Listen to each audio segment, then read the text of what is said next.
Hello and welcome back to Mrs. Ogram's Maths. Today we are looking at doing a practice paper for the Differentiation Level 3 external. So this is not a past paper itself, but it's one that was written to be parallel to those past papers. So with very similar questions, very similar setup, the same kind of format that you would expect for the Level 3 external itself.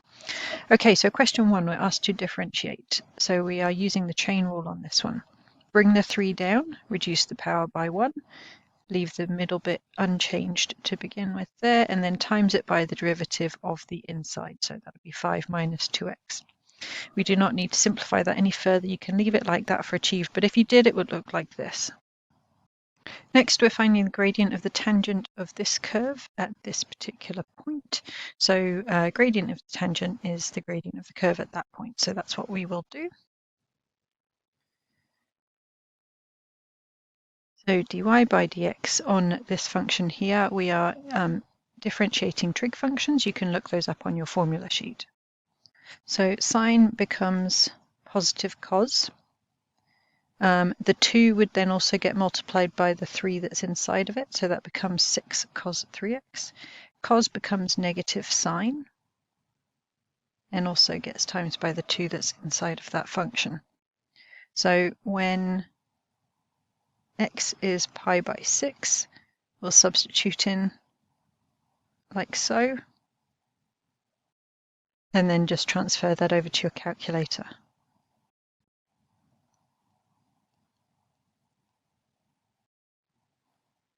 Right, for part C, we want the value of x for which this function here has a stationary point. So that means we set dy by dx equal to 0. Now this one is going to use the quotient rule. So u is x, v is natural log of x plus 2. So du by dx is 1, dv by dx is 1 over x.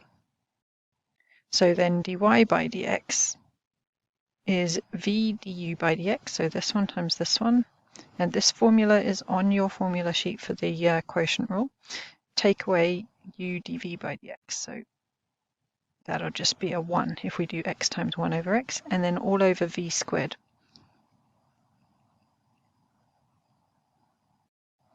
And for a stationary point, we set that equal to 0. So we're looking at that top line being equal to 0, so natural log of x plus 2 minus 1 is going to be natural log of x plus 1 is equal to 0.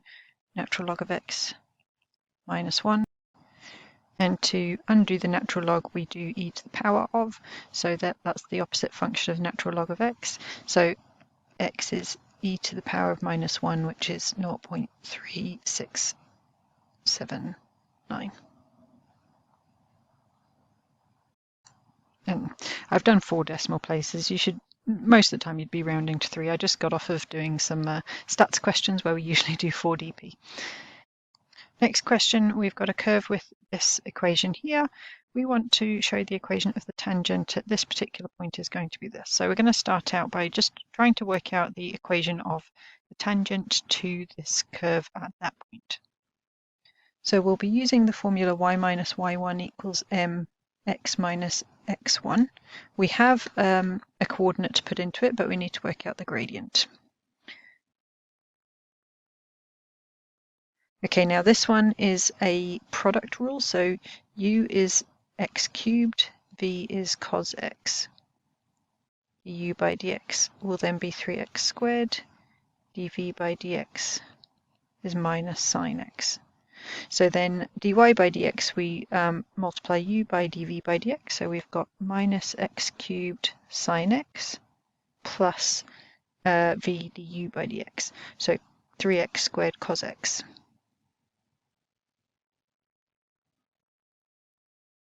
Just pop that over to the side a little bit. Okay, so now we want to know what that will be equal to at this point here when x is pi. So I've just written that out, placing pi in for x. Now sine pi is equal to 0 and cos pi is equal to minus 1. If you don't remember those from the graphs or whatever, you can just put them in your calculator to double check. So then that ends up being negative 3 pi squared. So then let's put that into the equation of a line. So the y minus y coordinate is y minus pi cubed equals m, which is our 3 pi squared, x minus the x coordinate of pi.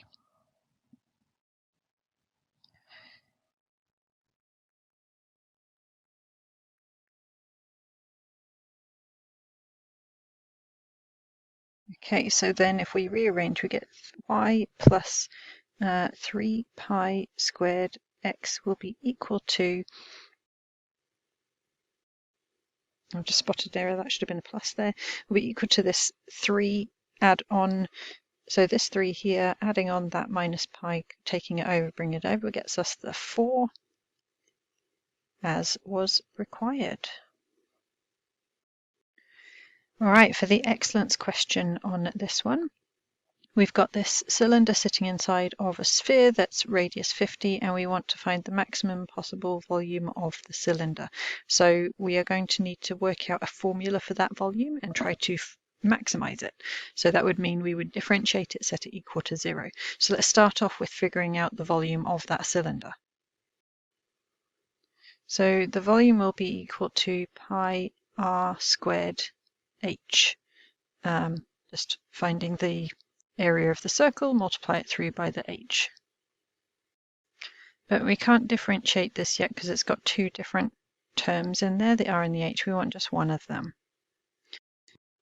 So if this whole height is h, and we're looking at this being a radius out to the edge from the center there, then this is going to be h by 2 for this bit just here.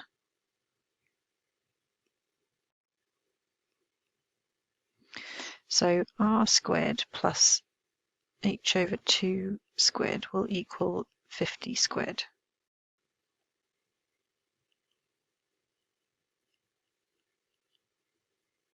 So we can work that through and we get this equivalent of r squared in terms of h that we can substitute into our volume formula.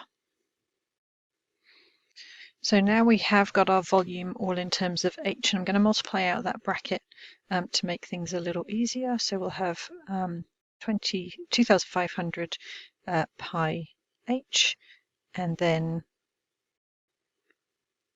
pi by 4h cubed.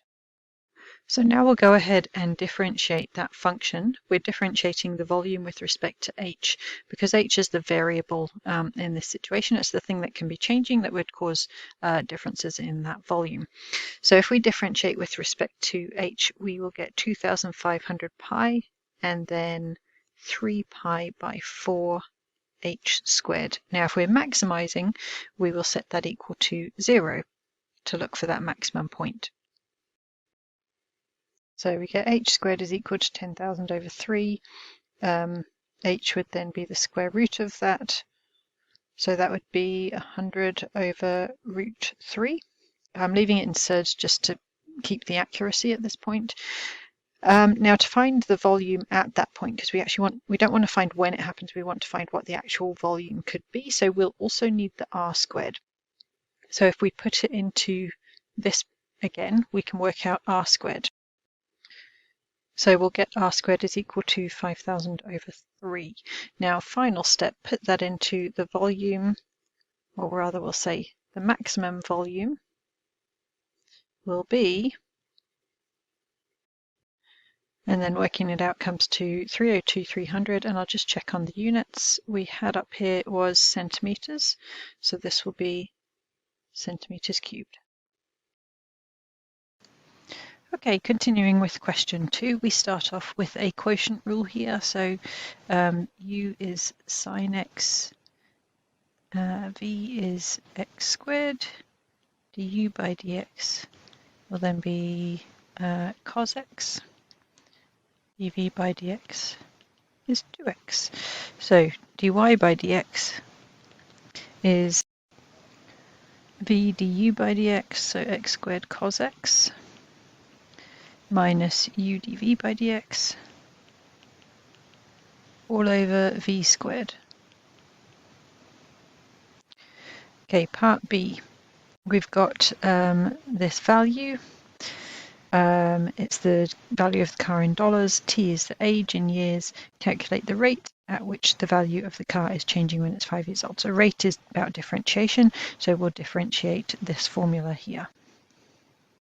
To differentiate E, we bring down this number that's in front of the T, we multiply it by the 17,000. So this is minus 1530 e to the, and that power doesn't get changed here. And then we'll do the same with the next term. So that's minus 600 e to the minus 0.3t. And of course 5,000 differentiates to 0. So now when t is 5, we'll pop that in. It comes to minus 1109.45, let's say, because we're doing this in dollars. If we were asked to put that into context, that would mean that the car's value is going down by this much dollars per year at that point at 5 years old. Okay, x-coordinates of any stationary points of this graph. Stationary points happen when the derivative is equal to 0. We have another product rule happening here, so we will do the derivative of the first bit. So the derivative of this is 2x times by e to the 2x. Add on, leave the first bit alone, but differentiate the second one. So e to the 2x differentiates to 2e to the 2x. And we'll set that equal to 0. Now, if you have the next grade up of calculator that I've got, you can actually put that in and solve to get solutions. I'm going to show you working through the algebra though, because my calculator won't quite do enough of that for me. So we can take out e to the 2x of all of that. We can also take out 2. We'll be left with an x here plus the x squared minus 2 from that portion there, set that equal to 0. So either 2e to the 2x equals 0, or x squared plus x minus 2 is equal to 0. Well, this one's not valid. You can't get e to the power of something to be equal to 0, so we'll continue with the other one. So if we look at x squared plus x minus 2, that factorizes like so, so x is equal to minus 2 or 1. Okay, looking at part D, we've got this thing about hot air balloon rising. We've got Sarah stood on the ground here 50 meters away from where it went off, and we've got an angle of elevation. We've been told it's changing at 0.8 radians per minute.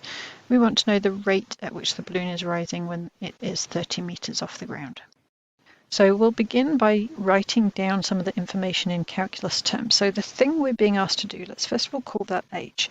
We want to find how h is changing over time. So that's dh by dt. What we're told about is the angle of elevation. So d theta by dt is equal to 0.8. So if we popped that into here using chain rule logic, we would need to do d theta by dt multiplied by dh by d theta, because then that would cancel out the thetas. You'd be left with dh by dt, and that just, let me pop that back for you. There we go. So that means we need to be able to express dh by d theta. Now we can do that using trigonometry off this triangle. So tan theta is equal to h over 50, opposite over adjacent, which gives us that h is equal to 50 tan theta. And so if we then want to work out dh by d theta, we're going to differentiate that. It'll be 50. Now tan differentiates to sec squared, so we get this. So going back to dh by dt, well, d theta by dt we were told was 0.8, and dh by d theta is 50 sec squared theta. And we want to work it out when h is 30. That was the bit given in the question.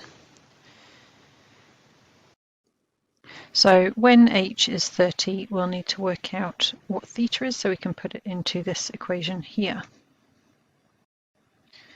So what I'll do is leave it as an inverse tan thing at the moment. I'll pop that into the calculator in a minute and put it straight into this for dH by dt.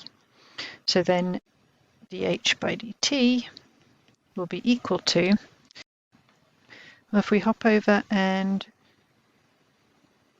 pop in that 3/5 there, we get our value of theta.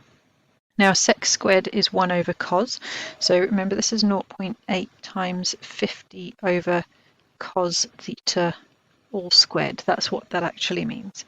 So if we take the value that we've just done here and we do cos of that answer, now we'll square it, 50 divided by our answer, and then times it by 0.8. So 54.4, and I'll just check the units. We're doing it in meters and the time is minutes. So meters per minute. Okay, part E, our excellence bit. We've got a parametric equation set up here. We know that point P lies on the curve and the second derivative is equal to 6 at that point. What's the coordinates of P? Right, so we need to get to the stage of knowing what the second derivative is. Let's start with the first derivative. So dx by dt, we differentiate x with respect to t first, we get 1/t. dy by dt will be equal to 12t. So dy by dx equals dy by dt times dt by dx. So that's 12t multiplied by, now recognize that that dt by dx is upside down to this one, so flip this over, times it by t. So dy by dx is 12t squared. Now parametric equations is one that people forget a bit, so I'm just showing you quickly. It is on your formula sheet what I'm doing here. So parametric functions here, dy by dt times by dt by dx. And the second derivative formula is also on there. So we'll take our dy by dx, we'll differentiate it with respect to t, and then we'll multiply it by dt by dx. So if we take dy by dx and differentiate it with respect to t, then we get 24t. And then we multiply it by dt by dx, which again is going to be t because it's the flipped over dx by dt. So times it by t, that equals 24t squared. Okay, so now working out what that value of t could be, we need to set that equal to 6 because that was given to us in the question. So if 24t squared is 6, then t will be equal to 1/2. I've just put it on the calculator over there, you can see what I was doing. Okay, so then find the exact coordinates of P. That only gives us the T value, so then P will equal to, we need to substitute that T into the X and Y coordinates. So this will be natural log of 1/2, and then Y is 6 times T squared, which is 1.5. All right, moving on to question 3. Okay, differentiate this log, so dy by dx. When we differentiate logs, just take out the 4 first of all, that's just a multiplier, and then we put the thing inside of the log on the bottom and the derivative of it on the top. So it'll look like this. So overall 12x squared over x cubed minus 1. For part B, when does the tangent of the graph have a gradient equal to 0? So let's go ahead and do that for this question. I'll start by writing that out like this, so it's easier to differentiate with powers. So f dash of x will be 8x minus x to the minus half.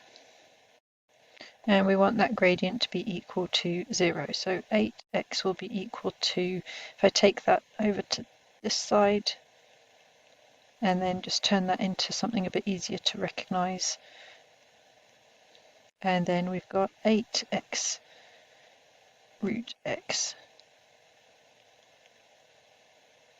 equals 1. Now, this is x to the 1 and this is x to the half. If we're timesing together, we can put them together. So x to the 1.5 is equal to 1/8. So x is equal to 1/4. And you can see how I put that in the calculator there using the root function there. So the 1.5 root of 1/8. And we only need to consider the positive values there, so we can stop with x is 1/4. And then also just a reminder, you can use equation solver on these ones in your graphics calculator to get it to go straight there for you. Okay, part C. Let's start by turning f of x into a power function instead of having that square root. If we're doing anything with the normal, we will of course need to differentiate and figure out some gradients. So this will go like so to find the derivative of f of x. Okay, now the tangent at that point would have this gradient. Let's see, the normal happens at this 0.32, so that's when x is 3. So f dash of 3 will be 1/4, and I did that just by working it through on the calculator. So the gradient of the normal is the negative reciprocal of that, so that'll be -4. And just a little spot check, it's not exact, but just like that gradient looks pretty reasonable for the diagram drawn. It's a fairly steep negative gradient. Okay, so it's just a little quick check that we're on the right tracks. Now let's find the equation of that line. So y minus y1 equals mx minus x1. So y minus the y coordinate was 2. The gradient is -4. X coordinate was 3. So we have the equation of that line, and we want to know where it crosses the x-axis. So when is that equal to 0?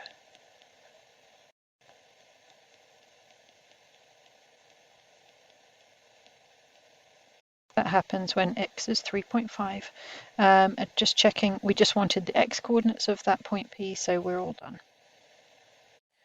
Okay, for D, we've got this function here. It tells us x can't be equal to 2, so it can't sort of make that function fall apart. It's got 2 stationary points. Find the x coordinates of these stationary points and decide if they are maximums or minimums. So we need to differentiate. This will become -4, x minus 2, decrease the power by 1 will be a -2, plus 1. Now stationary points happen when that is equal to 0. Okay, so I'm just going to pause and work that through. Okay, so when we get to this point of x minus 2 squared equals 4, make sure you've got the plus or minus 2 root of that there, so then x can be 4 or x can be 0 when we rearrange that. So we found the x coordinates of those stationary points. Now we need to decide if they are maximums or minimums.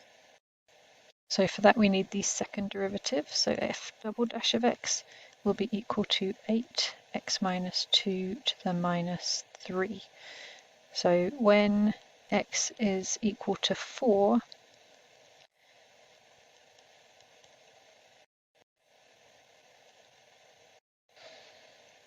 we get the second derivative is greater than 0, therefore it's a minimum.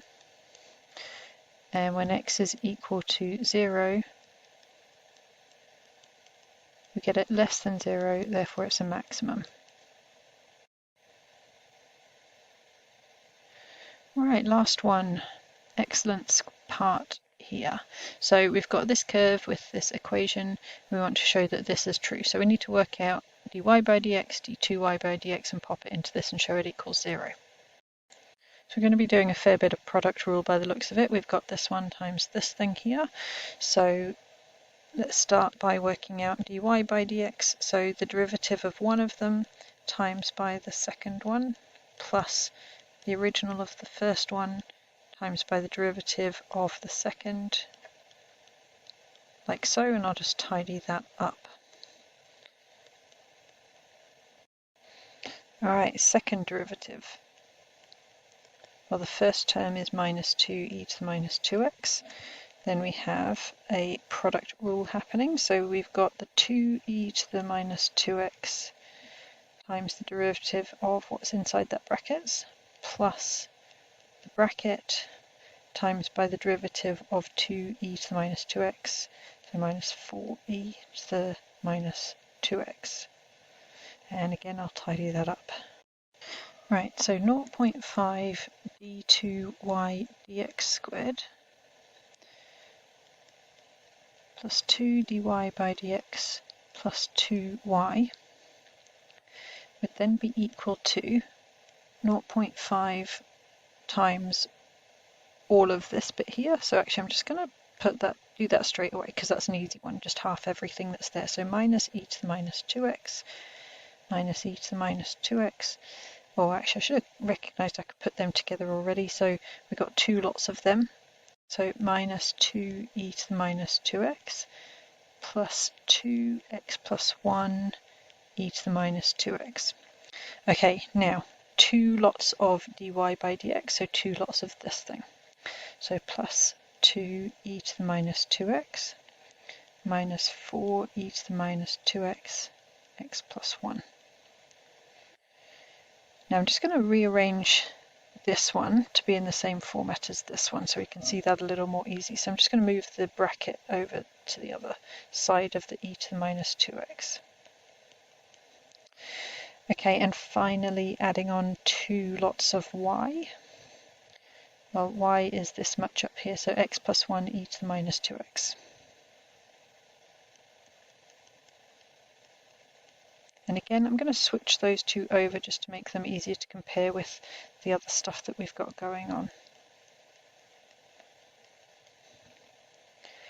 Okay, so now we can see that this minus 2 cancels with this one. So that cancels with that. We've got a e to the minus 2x x plus 1 thing going on. So we've got two of them, add two of them, take away four of them. So they would all cancel. So plus 2 minus 4 would equal 0. There were other ways you could go through that. You could have multiplied out those brackets as you went along and not have that x plus 1 in there. As long as you get to that same thing at the end where you're showing it all cancels out, you're all good to go.